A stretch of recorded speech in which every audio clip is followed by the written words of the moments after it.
So, as we all know, in Australia, 1 in 7 people suffer with a mental illness at any one time. So, you can do the maths within your own industry, within your own business. What is that number of 1/7 of the total number of people that are working with you?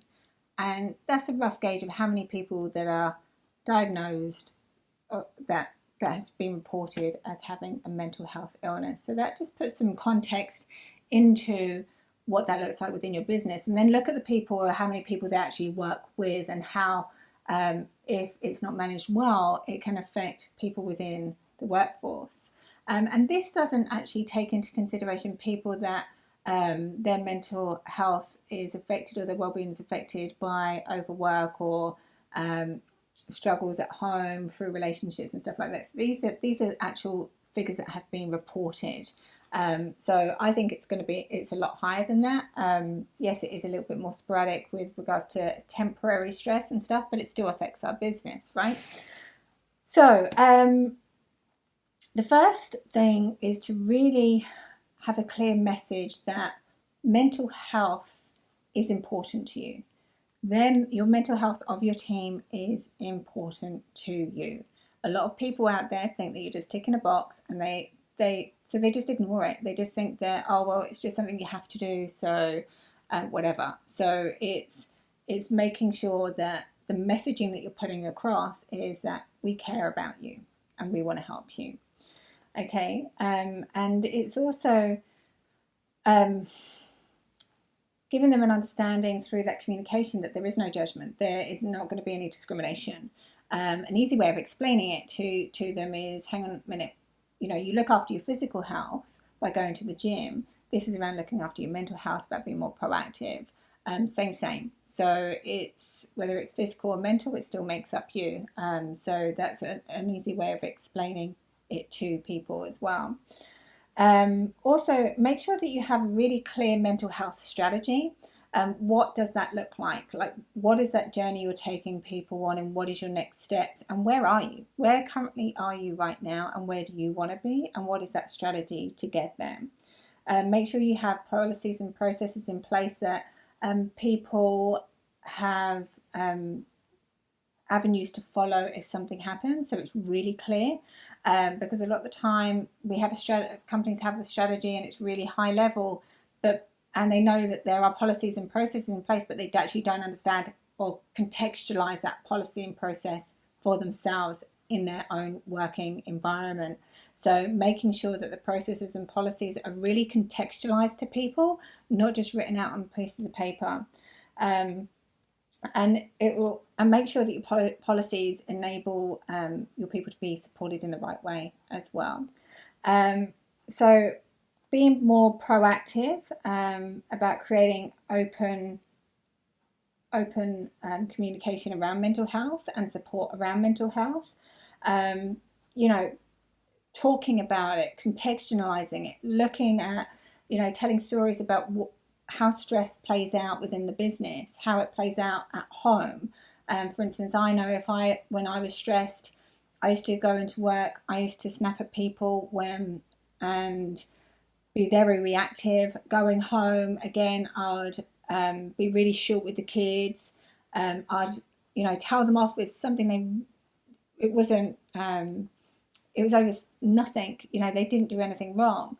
But I didn't know I was doing that. No one contextualized that was what was going on for me. So I just assumed that was normal. So contextualize situations of what it would look like in people's lives, so people can really understand and apply it to themselves. Because that's a big breaking point for a lot of people, is not a lot of information is contextual. So they just dismiss it, that it doesn't apply to them. And remember, culture changes don't happen overnight, right? So it takes a while for it to change.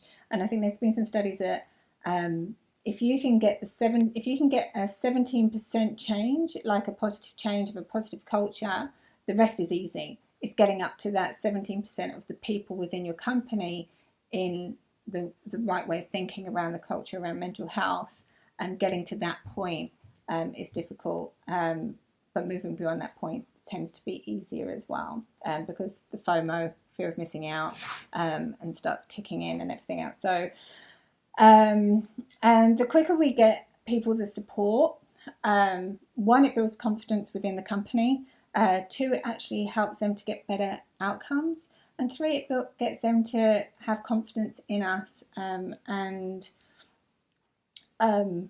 trust in us as well. And when other people are seeing that, oh, Jane's been helped, we know that she was having a hard time, but she's been helped, and they're really supporting her. It's going to encourage other people to talk about what's going on for them as well, so we can support them in a healthy way as well. So we're really starting to looking at reducing the stigma, because until people see of what actions are being taken, and because it's always a struggle to be the first to step forward in fear of discrimination, in fear of being called names and being labelled and stuff like that. Whereas when someone steps into that vulnerable space and they're supported and they get positive outcomes, that's what's really going to start creating a difference within your work culture.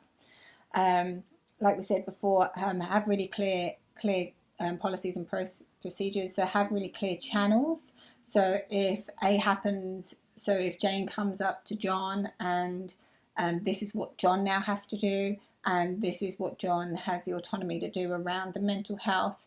So really being able to support your leaders in having these conversations as well is going to be key. Because the more confident your leaders are going to be and your managers are within these conversations, will encourage people to come and talk to them as well. And they're also your cheerleaders, right? And the quicker we get the response, the quicker the confidence is going to build. I think I touched base on this earlier on.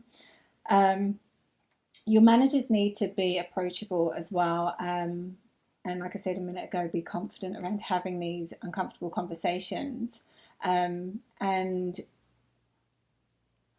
if you feel that there are managers that don't fit that type, then look at getting a peer group support, and looking at the personalities within that peer group to really help the different personalities you actually have working for you.